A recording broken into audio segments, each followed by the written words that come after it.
Canada is celebrated for its Olympic triumphs, hockey legends, and thriving grassroots sports culture.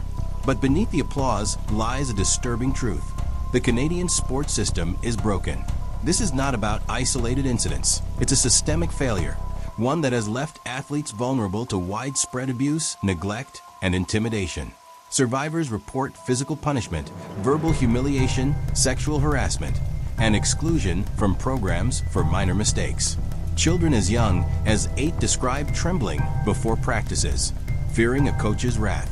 In elite programs, where the stakes are highest, athletes recount environments where medals mattered more than their safety, and speaking up could mean the end of a career.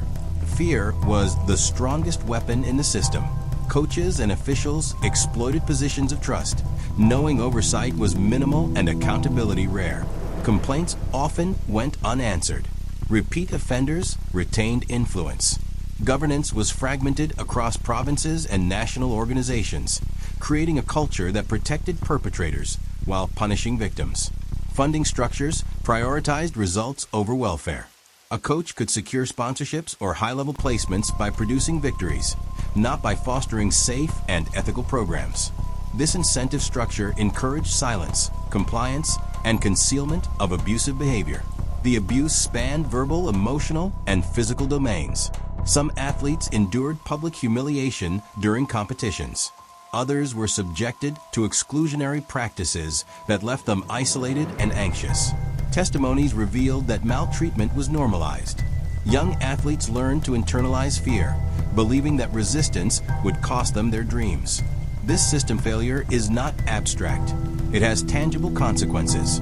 Careers were derailed, families traumatized, communities lost trust in programs they once celebrated. The commission gathered over 1,000 testimonies, each adding another layer to the hidden network of abuse. Patterns emerged. Power concentrated in unmonitored hands, complaints suppressed, and safety protocols inconsistent or non-existent. The crime here is not a single act, but a persistent, pervasive failure of governance and ethics. It erodes trust, compromises well-being, and threatens Canada's reputation as a leader in sport. Every trophy, every medal, comes with the shadow of a system that too often valued performance over people. Understanding this context is critical. The story is not just about abuse. It's about how a national system can fail millions silently over decades. And the Commission's findings serve as a stark warning. If reforms aren't enacted, Canada's athletes will continue to pay the price. The consequences of Canada's broken sports system extend far beyond the gym, rink, or training facility.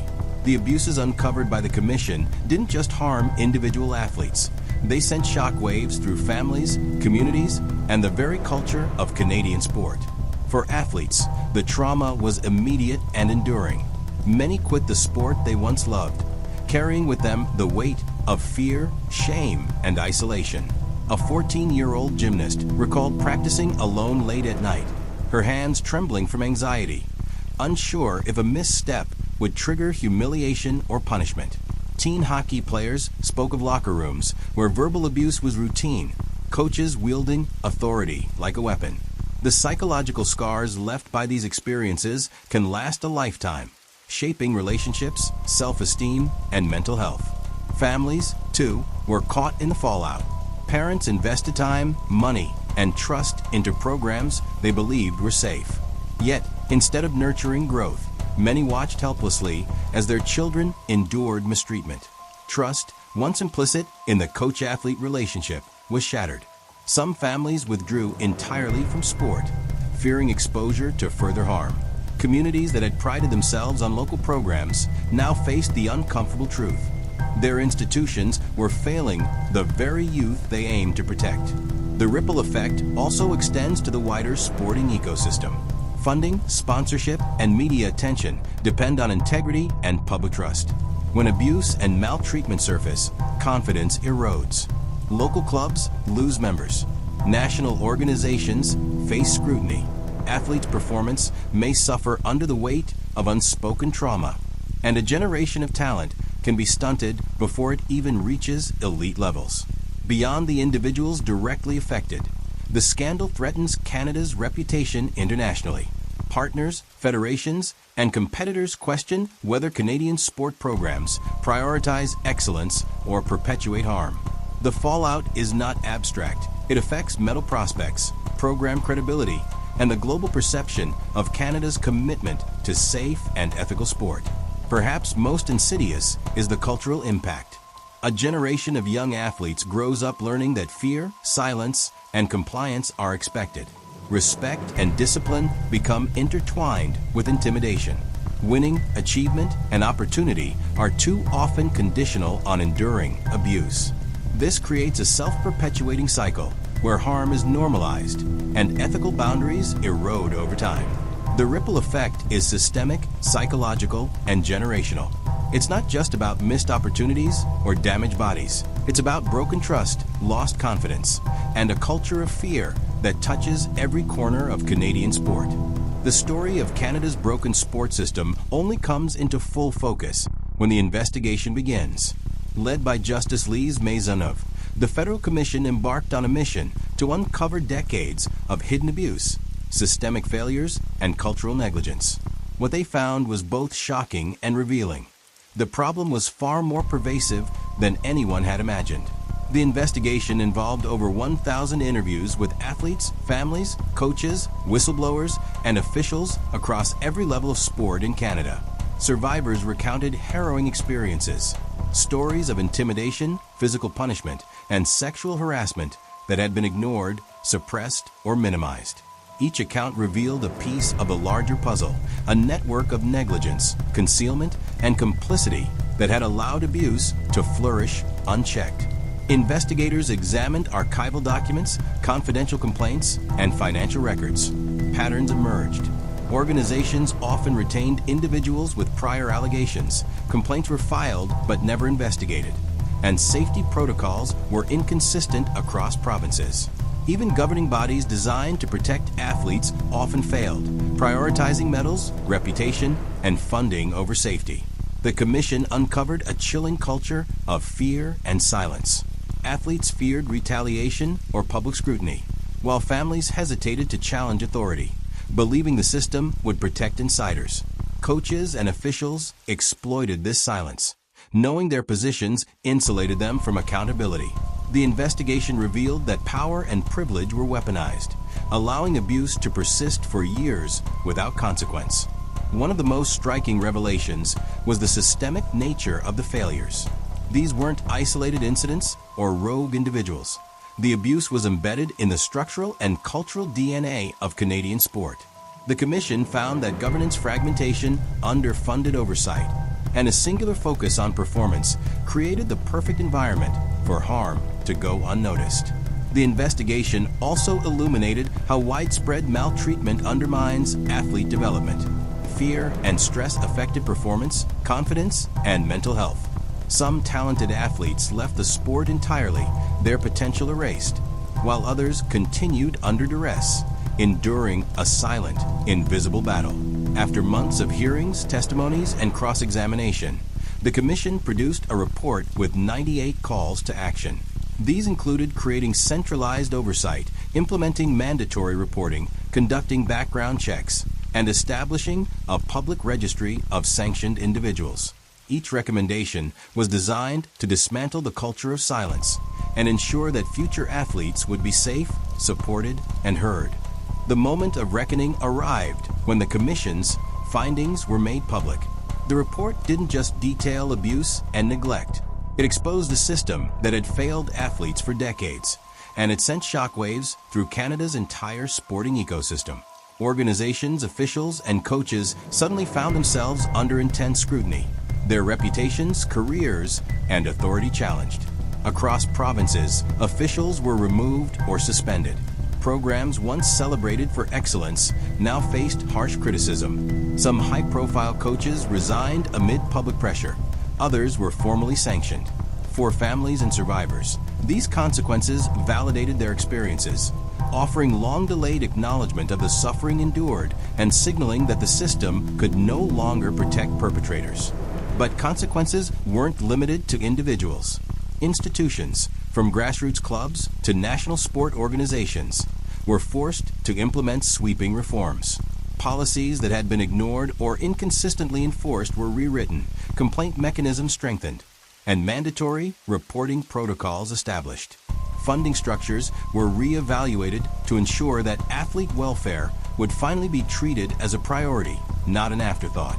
The Commission's recommendations also prompted national conversations about culture and accountability.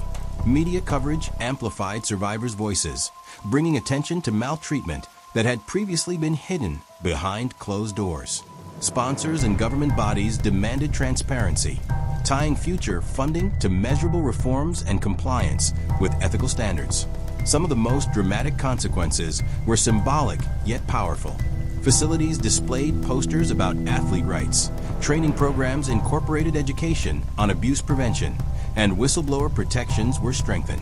These changes created visible markers of accountability, signaling to athletes, families, and coaches that systemic reform was underway. Yet, the moment of consequence also highlighted the fragility of change. Cultural habits don't shift overnight. Power dynamics still exist, and the pressure to produce results can still incentivize silence. The report's release was only the first step in a long process of transformation, a wake-up call for an entire system. For athletes, these consequences were more than institutional. They were deeply personal. Survivors saw the people who had harmed them removed from positions of influence. Young athletes now have the reassurance that their complaints will be heard and investigated. And families can finally trust that participation in sport no longer requires compromising safety for opportunity. The release of the Commission's report marked not just an investigation, but a turning point for Canadian sport. The endgame is not about punishment alone. It is about transformation, accountability, and the future of athlete safety. The revelations were a wake-up call. Decades of negligence, abuse, and systemic failure cannot continue without consequence. And the only path forward is structural reform. For survivors, the endgame is personal and profound. Those who had suffered in silence finally see their experiences validated. Policies that once existed only on paper are now being enforced. Training programs emphasize ethics, respect, and safety alongside performance. Whistleblowers are being empowered, knowing that their courage can protect future generations of athletes. What once seemed like a culture of fear is slowly being replaced with accountability and vigilance. At an institutional level, the endgame is more complex. Organizations face the challenge of rebuilding trust while implementing reforms that may be unpopular or disruptive. Governance structures must unify, ensuring that national and provincial bodies operate under consistent ethical standards. Oversight mechanisms must be permanent and transparent, leaving no room for complacency or selective enforcement. Sponsors, government bodies, and communities are watching closely. Funding, credibility, and the reputation of Canadian sport now depend on visible, measurable change. The broader societal impact cannot be understated. The scandal has ignited conversations about ethics in sport, athlete welfare, and the responsibilities of coaches, officials, and administrators. Canadians are beginning to understand that sports are not just about medals, trophies, or national pride. They are about the safety, dignity, and growth of the people who dedicate their lives to them. The endgame challenges the country to redefine what success truly means in sport. It is no longer acceptable to prioritize results over human well-being. Yet, the endgame is also a warning. Without vigilance, the same patterns could re-emerge. Cultural habits are slow to change, and power dynamics remain entrenched. The Commission's recommendations provide a blueprint, but implementation depends on commitment, transparency, and an unwavering focus on integrity. For audiences, families, and athletes, the lesson is clear. Change is possible, but it requires collective responsibility. The Canadian sports system can become a model for safety and ethical governance worldwide, or it can remain vulnerable to the very abuses that have plagued it for decades. Cinematic cut suggestion. Sweeping aerial shots of Canadian sports arenas, athletes training under new safety protocols, survivors smiling in interviews, interspersed with slow motion of empty gyms and reflective moments. Overlay text, accountability, reform, the future of sport, This is the final chapter of a system exposed, challenged, and forced to confront itself. The Canadian sports system is broken, but the story does not end with failure. It ends with the possibility of redemption, reform, and a safer future for all athletes.